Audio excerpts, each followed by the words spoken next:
د بوډا او سیند د ناول دریمه برخه. د لمر ذرې په سیند راپورته شوې. بوډا وکړه شول هغه نورې کښتۍ هم وویني چې د نیمې شپې په اوبو کې ډوبې وي. راشپیلونه یې وهل او د اوبو په څپو خورې ورې وې.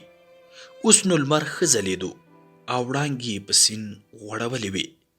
بوډا اوبو ته نه کتل ځکه چې لمر یې سترګې برېښولې. سر یې کوز کړی و او راشپیل یې واهه. سر یې اوبو ته ټیټ کړ او ورته ځیر شو. کب نیونکي مزي یې ولیدل چې یوه یې د اوبو په توره برخه کې ډوب و. مزی به یې د اوبو په همغه توره برخه کې تر ټولو کب نیونکي ښه او سم نیوه. شومه د هغو کبانو په تمه وه چې په شڼهار به له هغه ځایه تېرېدل. نورو کب نیونکو به مزی د اوبو جریان ته سپاره.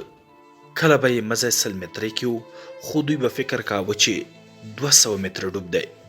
بوډا فکر وکړ زه خو مزی ښه او سم او کلک نیسم. یوازې زه یم چې بخت را سره یاري نه کوي، خو په دې څوک پوهیږي. کیدای شي نن بل خیل شي. هره ورځ نوې ورځ ده. ښه به وي چې بخت را سره یاري وکړي، خو زه باید هوښیار واوسم که بخت مې بیرته را بیدار شي چې ورته تیار یم. له لمر ختلو 2 ساعته تیر شوي وو. لمر دومره پاس راغلی و چې که بوډا به ختیځ ته کتل نو سترګې به یې نه برېښولې.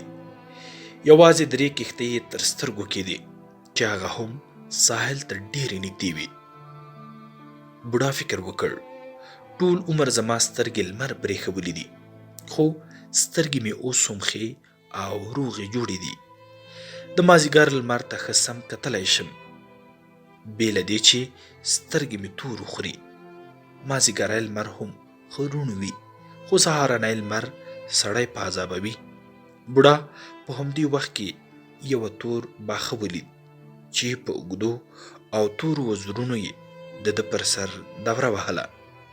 ناڅاپه یې وزرونه ټول کړل او ښکته راخوشې شو او یوه بله دوره یې هم وخوړه. بوډا چیغه کړه کوم ښکار یې صحیح کړی دی؟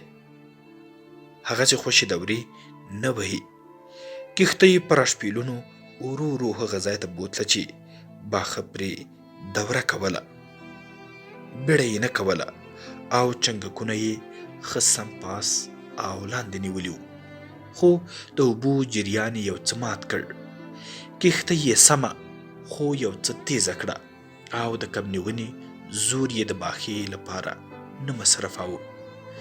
د باښې لوړ الوت په اسمان کې څپې وهلې، بیا یې دوره ووهله او وزرونه یې په هوا کې مړه پرېښودل.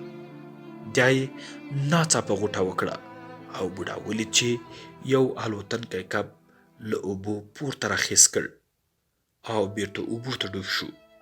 بوډا په لوړ غږ وویل ډولفین، غټ ډولفین. راشپیلونه یې په کښتۍ کې کېښودل.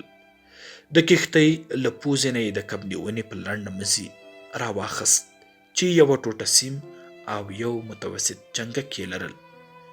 بوډا یو ساډین هم پکې وتاړه. د کښتۍ له څنډې په سیند کې خوشې کړ او په کړۍ لرونکي پیچ یې د کښتۍ په شا پسې کلک کړ. بیا یې بل مزي تر شومه ورکړه، کړۍ یې کړ او د کښتۍ د پوزې لاندې سورکي یې ورخوشې کړ. نور بیرته خپل ځای ته راغی. په راشپیل وهلو یې شروع وکړه او هغې باښې ته ځیر شو چې تور اوږده وزرونه یې لرل او د سمندر پر اوبو نږدې پاس یې وزرونه رپول. باښې بیا د غوټې لپاره خپل اوږده وزرونه کاږه کړل چې په سیند ورغوټه شي، په داسې حال کې چې وزر لرونکی کب یې په ځان پسې کش کاوه. وزرونو ته یې تیز څنډ ورکړ. بوډا هغه غړوسکه اوبه ولیدې چې ډولفینانو به ترې لاندې کبانو پسې اخیستي وو. ډولفین به په اوبو کې د کبانو د ډلې تر مسیر ښه لاندې ډوبېدو او په اوبو کې به پاتې کېدل. کله به چې کبان د اوبو سر ته راوختل په ډېر سرعت به یې منډې کړې. بوډا له ځانه سره وویل دلته خامخا د ډولفینانو غټه ډله ده، هغوی خواره واره دي او کبان چندان فرصت نه لري. لوړ الوتونکي باښې هم چندان موقع نه لرله. وزر لرونکي کبان هم دومره غټ دي چې هغوی یې نشي نیوای او په اوبو کې تیزه لامبو وهي. هغو وزر لرونکو کبانو به له اوبو نه سر راپورته کړ او لوړ الوتونکي باښې ته به یې وکتل چې بې ځایه هڅه به یې کوله. بوډا وویل کبان رانه لرې ولاړل، په ډېره تیزۍ له دې ځایه لرې کېږي، خو کیدای شي چې کوم سربداله کب ترې ښکار کړم او کیدای شي چې زما غټ کب د همدوی په شاوخوا کې وي. زما غټ کب باید په همدې ځایونو کې وي. غرونه غرونه وریځې ښکارېدلې چې له مځکې پورته کېدې او ساحل لکه یوه شنه اوږده لیکه داسې ښکارېدو او تر شا یې خړې غونډۍ ښکارېدې. د سیند اوبه تورې تورې کېدې او د ډېر توروالي نه اوږدې ښکارېدې. کله چې بوډا د اوبو لاندې وکتل، د اوبو سره خزنده او د لمر عجیبې وړانګې تر سترګو شوې. د چنګک مزه یې ولید چې یغ او نیغ د اوبو ژورو ته ورډوب شوی و. بوډا د دې هر څه په لیدو خوشحاله شو، ځکه چې د کب د شتون نښې وې. عجیب او غریب لمر چې په دغې شیبه کې راختلی و او همداراز د مځکې پر سر د وریځو شکلونو د ښکلې هوا زیری ورکاوه، خو لوړه الوتونکې باښه له سترګو پناه شوې وه. په سیند کې له زیړو بوټو او ودې رنګه ځلېدونکو وړو کبانو چې د کښتۍ تر څنګ یې د اوبو پر سر لاره جوړه کړې وه، بل هېڅ شی نه تر سترګو کېده. وړ کب په اړخ اوښت او بیرته به سم شو، بیخي داسې لکه د اوبو پر سر ارغواني رنګه غټه پوکاڼۍ چې په اصل کې د اوبو ژوی دی، د سپنج غوندې دی خو رنګه دی. د اوبړۍ غوندې ریښې لري او اوږدوالی په اوبو کې 1 متر ته رسیږي. یوې او بلې خواته تلو. بوډا وویل اګو ماله ای بدکارې. بوډا چې هملته په خپلو راشپیلونو تکیه کړې وه او سیند ته یې کتل، د کښتۍ تر څنګ یې واړه کبان لیدل چې بانجاني رنګونه یې وو او د سمندري ببرو ژویو د تارونو په منځ کې او د همدې ببرو سمندري ژویو د پوکاڼیو تر سیوري لاندې تیزه لامبو کوله. دا کبان د سمندري ببرو ژویو د تارونو د زهرو په وړاندې مسؤون دي او کوم زیان ورته نشي رسولی، خو انسانان له دې زهرو مسؤون نه دي. کله به چې د دې ببرو سمندري ژویو تارونه د کب نیونې په مزي پورې ونښتل، هغه به یې سریح او ارغواني کړل او همغه وخت به کله چې بوډا مزه لاندې باندې کاوه، نو په لاسونو به یې یو ډول زخمونه جوړ شوه او داسې سوی به یې کاوه لکه د سبکي بوټی چې د چا په ځان ولګېږي. خو له ببرې سمندري ژوي اګوماله زهر ډوله زر وتل او د متروکې غوندې په شکنده په بدن لګېدل. پوکاڼې ډوله زیړې زرغون رنګ لرونکي ببرې سمندري ژوي ډېرې ښکلې ښکارېدې او په سیند کې همدا تر ټولو غولونکې ژوي وې، خو د سیند غټو کشپانو به دا ژوي خوړلې. بوډا به چې کشپ د دغو ژویو په خوراک ولید، ډېر به خوشحاله شو. کشپانو به چې څنګه ولیدل، د مخې له خوا به په لامبو ورپسې راتاو شول، سترګې به یې پټې کړې، داسې به ښکارېدل لکه د کاڼي کاسه او خولې ته به یې واچول. اکثره وخت به چې طوفانونو د ساحل غاړې ته غورځولي وو، بوډا به خپلې زیږې پوندې ورباندې مږلې، چاودلې به یې او د چاودلو له ټسارې به یې خوند اخیست. د ده شنه کشپان او د سیند کشپان په دې خوښ وو چې ډېر ظریف، ګړندي او ګران بیه دي. همداراز غټ زیړه رنګې کشپان چې د زرې غوندې کاسه یې هم وه، د ده خوښ وو. په تېره بیا د کشپ د ښځې او نرمینه او مستي په پټو سترګو د زیړې زرغونې رنګه پوکاڼۍ حشره خوړل یې ډېر خوښ وو. بوډا چې کلونه یې په کښتۍ کې د هغو کشپانو ښکار کړی وو چې ډډې یې آسماني رنګه وې او په ذهن کې د کوم راز تصور نه و. ټولو کشپانو ته، حتی ډېرو غټو سمندري کشپانو ته چې کاسه به یې چرمي وه، وزن به یې 1 ټن او اوږدوالی به یې د ده د کښتۍ په اندازه و. هم افسوس کاوه. په کشپ باندې د اکثرو کب نیونکو زړه درد کوي، ځکه چې د کشپ زړه تر قصابۍ او پوست کولو وروسته هم ډیر وخت هماغسې ټوپونه وهي. خو له ځانه سره به یې ویل چې زه هم د همدغو کشپانو غوندې زړه لرم، د همدوی غوندې لاس او پښې مې دي.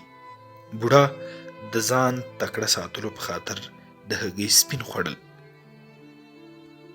د مۍ په ټوله میاشت کې به یې د هګۍ سپین خوړل چې په سپټمبر او اکتوبر کې به یې د غټو کبانو د ښکار زور ولري.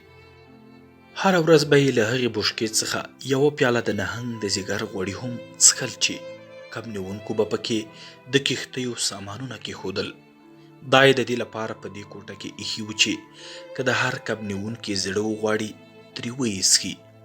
اکثرو ته یې خوند نه ورکاوه، خو د دې غوړیو خوړل دومره سخت نه و لکه دوی ته به چې د کوم وخت کې له خوبه راویښېدل سخت و. دا غوړي د هر ډول زکام، قولنجو او د سترګو پیاوړتیا لپاره ګټور و. بوډا اسمان ته وکتل او بیا یې ولیده چې باښه پر سر دورې کوي. چیغه یې کړه، کب یې ګیر کړی دی، خو هیڅ کوم وزر لرونکی کب له سینده نه پورته کیږي. ورته ځیر و چې په همدې وخت کې یو ټونا نومې کب ولید چې له اوبو یې پورته ټوپ کړ او بیرته په اوبو کې یې سر غوپ کړ. د لمر پلوشې پر سر وځلېدې. بل ټونا پورته شو، ورپسې بل او بل، په همدې ترتیب ډیرو په اوبو کې سر ګونډۍ اړولې. اوبه یې وشړپولې او د چنګک شومې ته د رسېدو لپاره یې وزرونه پورته کړل. دوی له شومې راتاو او له ځانه سره یې په سیند کې بیوله. بوډا فکر وکړ چې که چیرته زر ترې لرې لاړ نشي نو دی به یې منځ ته ورننوځي. کبانو په خیزونو او سرغوپو اوبه سپینې اړولې وې او باښې له پاسه په کبانو غوټې وهلې. کبان له ویرې په اوبو کې سر راټول شوي وو. بوډا وویل دا باښه مې غټه مرستندویه ده. په همدې وخت کې د پښو لاندې مزی کش او شخ شو. راشپیلونه یې په کښتۍ کې وغورځول او مزی یې کلک ټینګ ونیو. پام یې شو چې یو وړوکی ټونا کب مزی لړزوي او ځان ته یې کشوي. مزی ورو ورو پورته کش کړ. بوډا به چې مزی هر څومره پورته کشاوه د کب ټکان به زیاتېده. هغه مخکې تر دې چې کب په کښتۍ کې واچوي د کب شنې ډډې او سپین زري اړخونه یې لیدل. کب یې د کښتۍ په وروستۍ برخه کې لمر ته واچاوه. غونډ منډ و او شکل یې د غونډارې غوندې و.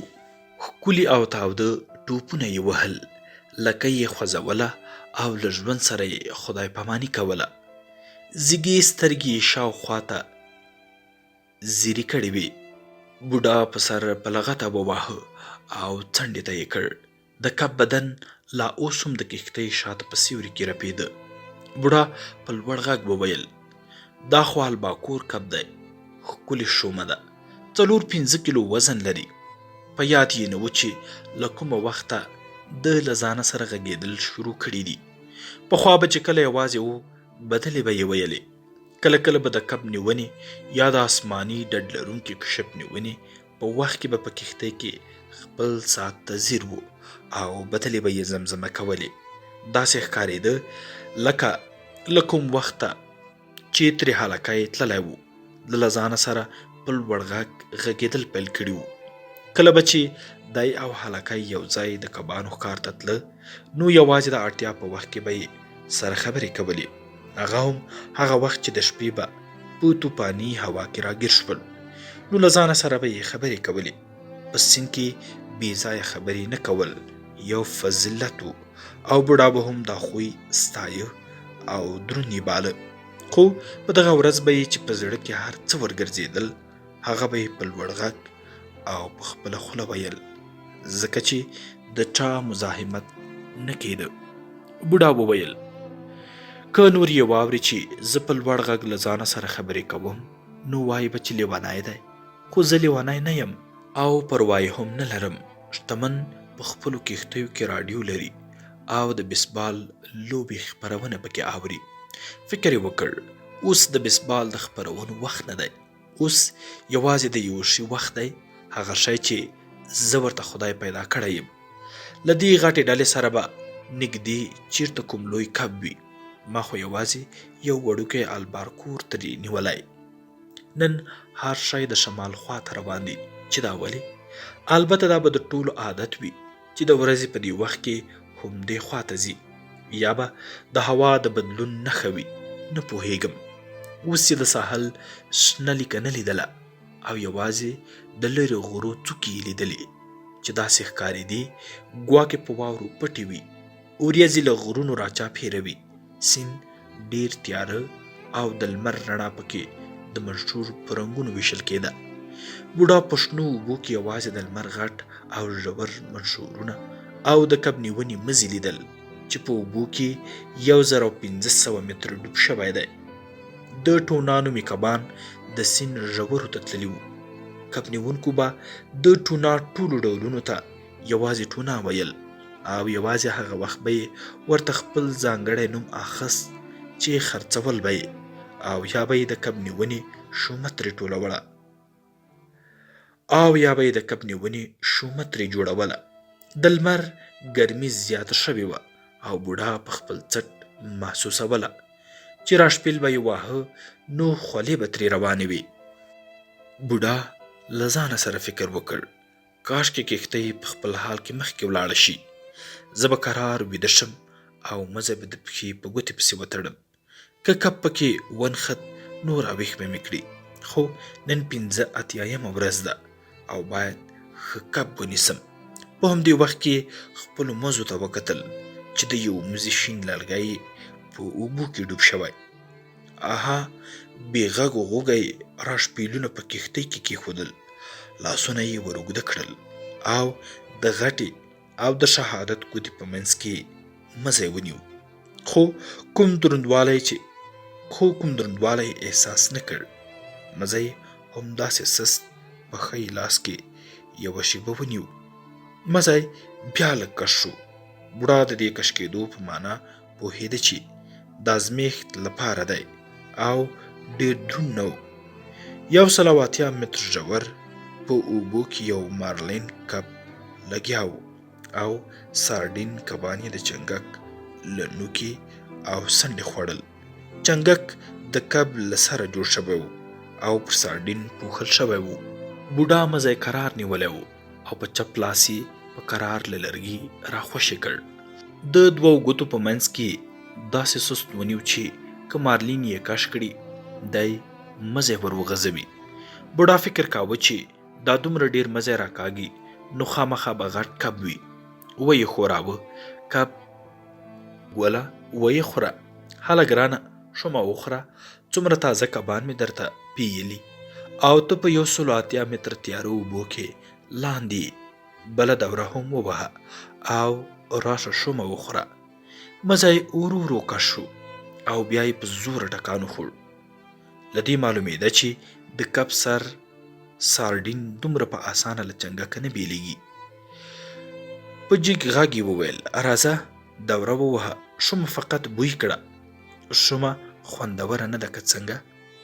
ښه یې وخوره چې ټونا کب ته ورسیږي، ښه کلک یخ او خوندور دی. شرمېږه مه، ماهي ګله ویې خوره. په داسې حال کې چې مزی د غټې او د شهادت ګوتې ترمنځ نیولی و، ده او نورو مزو ته یې کتل چې هلته ورغلي نه وي. مزی بیا دا اول وار غوندې لږ وخوځېد. بوډا په لوړ غږ وویل کېدای شي چې شومه وخوري، خدای خو دې وکړي چې ویې خوري. خو کب شومه ونه خوړه او مزی بیرته غلی شو. کب له هغه ځایه ولاړ او سړی یې هم په درک پوه نه شو. بوډا وویل هغه نشي تللی، قسم دی که لاړ شي بیرته به راځي. کېدای شي په مخ کې هم کله د کب نیونې په چنګک کې ګیر شوی وي او اوس به هم له چنګکه ډارېږي. په همدې وخت کې د مزي ورو ورو خوځېدا سړی بیا خوشحاله کړ او وی ویل ودې لید ما خو ویلي و چې بیرته راځي او شومه به وخوري. بوډا د مزي ورو خوځېدا ته خوشحاله و چې ناڅاپه مزی ډېر سخت شو. د مزي سختېدل د کب وزن و. مزی یې ور خوشې کړ. مزی یې په توندۍ ښکته روان و. یوه کړۍ یې خلاصه شوه. سړي لا هم د کب دروندوالی احساساوه. که څه هم د مزي فشار یې په غټې او شهادت ګوتې دومره نه و. وی ویل له همغو کبانو نه دی چنګک یې په خوله کې دی او دی لا روان دی. فکر یې وکړ اوس به بیرته راوګرځي او چنګک به تیر کړي، خو دا یې په زوره ونه ویل. په زړه کې یې وویل ځکه پوهېده چې ښه شی چې سړی یاد کړي ممکن له اوبو نه سرچپه خبره راووځي. پوهېدو چې کب ډېر غټ دی. په ذهن کې یې د غټ کب داسې تصویر جوړ کړ چې په تورو اوبو کې ټونا کب په خوله کې نیولی، یوې او بلې خوا روان دی. په همدې وخت کې پام شو چې کب له تګه غورځېدلی، خو مزی اوس هم دروند دی. بیا یې لاس دروند شو او مزی یې ورسس کړ. ډېر یې ورسس کړ. د یوې شېبې لپاره یې مزی ټینګ ونیو، خو د کب زور ډېر و او بیا یې مزی ورخوشې کړ. بوډا وویل شومه یې خوړلې ده، نور مې نه دی پکار، پرېږده چې ښه یې وخوري. مزی یې د ګوتو له منځه ورخوشې کړ. په کیڼ لاس یې د مزي او هغه بل ذخیره مزي سره کلک وتاړه. اوس یې نو 3 کړۍ نور مزي هم لرل. بوډا چمتو ځکه 3 کړۍ مزی لره چې هره کړۍ 80 متره وه او یوه کړۍ یې سیند ته ورخوشې کړې وه. بوډا وویل لږه نوره شومه هم وخوره، ښه یې وخوره. بوډا کب ته وویل شومه تر هغې وخوره چې د چنګک څوکه دې په زړه پورې ننوځي او مړ دې کړي. بیا نو په اسانه پاس راشه چینې زه دې په دې سر در ومنډم. ښه ورته جوړ یې. ډېر وخت په دسترخوان تیر کړ.